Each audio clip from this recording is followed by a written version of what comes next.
Love and marriage is a beautiful thing, but it can all go wrong really quickly. And this whole Johnny Depp Amber Heard trial that just took place is just a recent example of the consequences that you face whenever you're taking that risk and saying I do. In 1843, Soren Kierkegaard wrote his book Either Or to express some of his own mixed feelings about the idea of marriage. If you marry, you will regret it. If you do not marry, you will also regret it.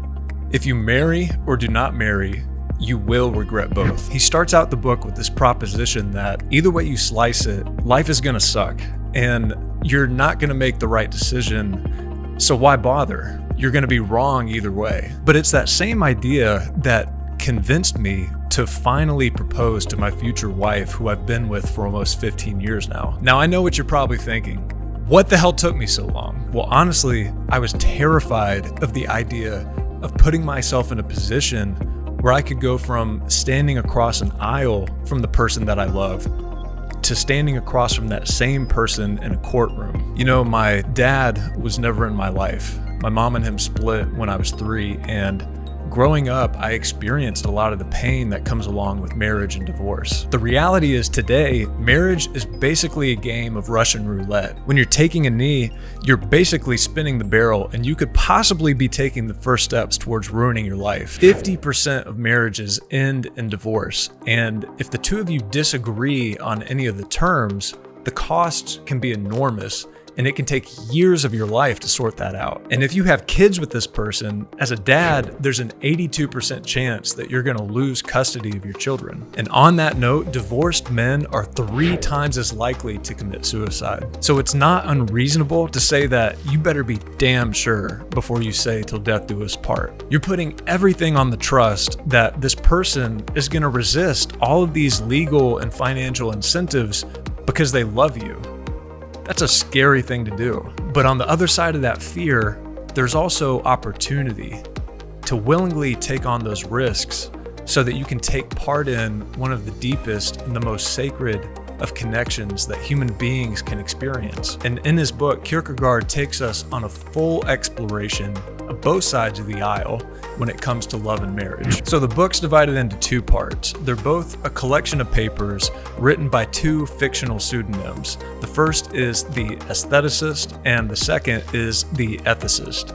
And because that's so difficult to say, Kierkegaard basically said you can call the first one A and the second one B. So A is a young man who's dedicated to aesthetics and to beauty. He's constantly chasing after women. He has a nihilistic outlook on life, and he believes that pleasure and desire are the highest goods that can be attained in life. B, on the other hand, is much older. He's a happily married man, and he's devoted to what Kierkegaard referred to as the religious stage of life. So moving on, the book starts out with a guy finding these papers in an old pistol box that's hidden inside an old desk. And I'll come back to that later. So let's talk about A first. A is basically a nihilist who has been disabused of the idea that there's anything worth pursuing and meaningful in life. As he's coming into his own as a young man, he realizes that life isn't exactly what he thought it was going to be. He says here, when I became older, when I opened my eyes and saw reality,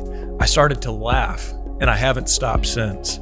I saw the meaning of life was getting a livelihood, its goal, acquiring office, that love's rich desire was getting hold of a well-to-do girl, that the blessedness of friendship was what the majority assumed it to be, that enthusiasm was to make a speech, that courage was to risk losing $10, that cordiality consisted in saying, "You're welcome," after dinner, that the fear of God was to go to communion once a year.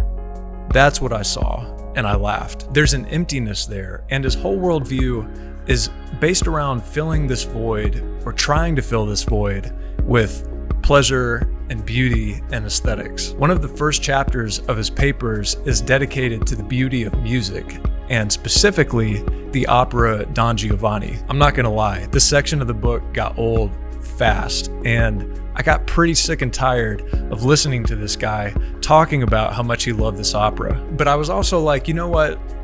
Maybe it's amazing.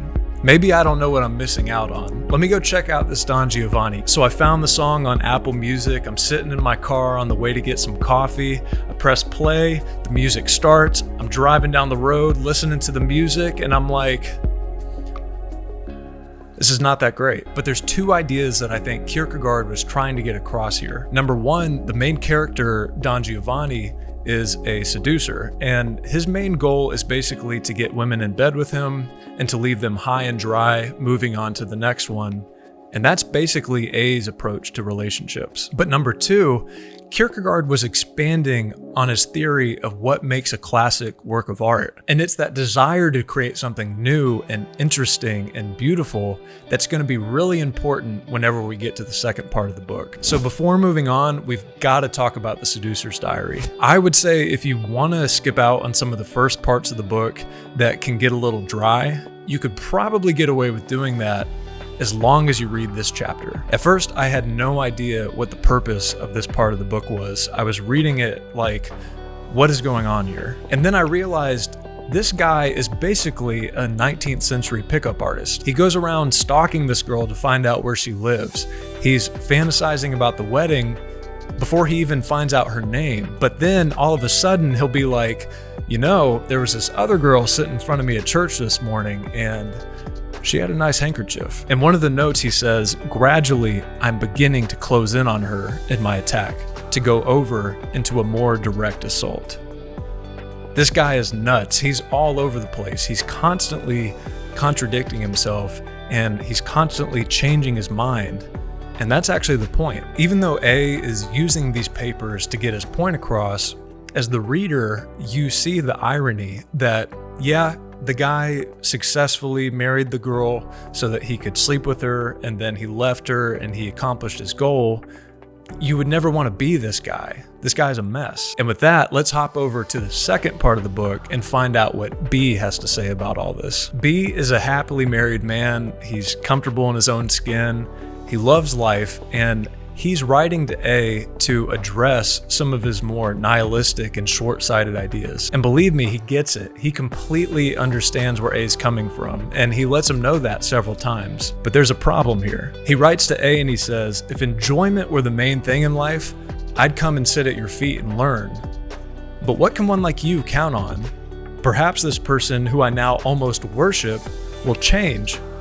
Perhaps fate will tie me to another. That's truly the ideal that I dreamed of. Perhaps your existence is a never-ending perhaps. See, a life that's only built on desire is attractive because there's always going to be new possibilities. There's definitely excitement in starting something new or falling in love for the first time. And you can spend your entire life chasing that feeling. But the feeling you're chasing is empty because it traps you in this never-ending cycle of potential where you're never able to actually realize anything. You're constantly on this hamster wheel that's leading to nowhere. In B's view, marriage is one of the many traditions that we inherit from our culture. And these traditions are like containers, and each of us has a choice to make about what we're going to fill those containers with. We can choose to fill them with anger and cynicism and doubt and fear. But if that's what we choose, then that's what we're going to get. But we can also decide that it's our duty to bring courage and beauty and love to all of the commonplace aspects of our lives. There's a great part of the book where he says, accept what's offered to you and what's well tested. Should you find it too little to satisfy you, then see if you cannot prepare yourself better, whether you've not forgotten some precaution or other. The Serbs have a legend which tells of an immense giant with an equally immense appetite. He comes to a poor cottager and he wants to share his dinner. The cottager puts out what the humble resources of his house can afford, and the giant's greedy eyes have already devoured it all, and he had no doubt reckoned it would no nearer have filled him had he actually eaten it. They sit down to the table. It doesn't occur to the cottager that there might not be enough for both of them. The giant reaches for the dish. The cottager stops him with these words, "It is the custom in my house first to say a prayer." The giant complies, and behold, there is enough for them both. And do you remember how we were talking about that idea of a classic work of art at the beginning of the video? Well, I think what Kierkegaard was trying to get across was that marriage gives us the choice and the opportunity to create a classic work of art with another person, and it has the power to continually renew us and sustain us over the course of our lives. There's a great part of the book where B writes, "I don't create myself, I choose myself." And that made me ask myself, what part of me am I choosing by remaining unmarried to the love of my life? For all the reasons why I'm afraid to get married, I wasn't taking into account all of the things that I'm losing out on by staying in this ambiguous and immature fear of life. And do you remember that box that I told you about that had all of the papers in them at the beginning of the book? Well, it says in the book that the box looked like it was made for a pistol. The person that finds the box opens it, and instead of a pistol, he finds these two papers. Well, I think these two different approaches to life are the either or that Kierkegaard is presenting to us, asking us to choose life and to choose living over choosing death. So that is Kierkegaard's Either Or. Completely changed my relationship. It's a really dense book. If you're planning on reading it, I would definitely be prepared to settle in and get ready to work, because it felt like work reading this book. But the juice, after everything, was definitely worth the squeeze. I put a link to the book in the description below if you want to get a copy for yourself. Also, if you like this video, you may like some of the other book review videos I've made here and here. Don't forget to like and subscribe. Thank you for your attention, and I'll see you in the next one.